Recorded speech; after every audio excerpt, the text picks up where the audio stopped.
Well, the monthly inflation figures are out for the month of May, and it is not good news for households or Australians.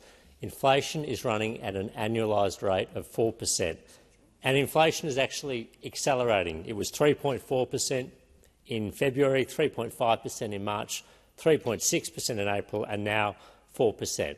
Inflation is not under control, it's getting worse. And is it any wonder? From this Labor government, in their last budget, we saw a 4.5% increase in real growth in spending and an additional stimulus put into the economy of $44 billion, or 2% of GDP, in a single year. What we've seen is, from a windfall of revenue due to high commodity prices and bracket creep of some $365 billion since this government came to office, over $300 billion of that has been spent.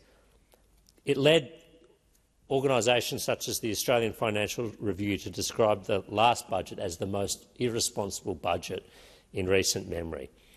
Now, at the RBA meeting last week, interest rates were kept on hold, or the cash rate was kept on hold at 4.35%, with the RBA saying that demand was too strong and that recent budget outcomes, including state, Labor and federal budgets, are having an impact on demand and slowing their pathway back.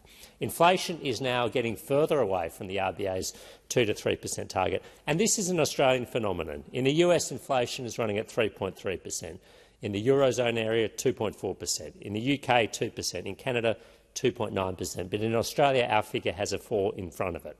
Now, let's break down what this means. It means things are costing more for households. It means that interest rates are going to stay higher for longer, meaning you're paying more on your mortgage. And we're seeing Australians paying more tax. All up, this government's fiscal and budget strategy is a complete failure.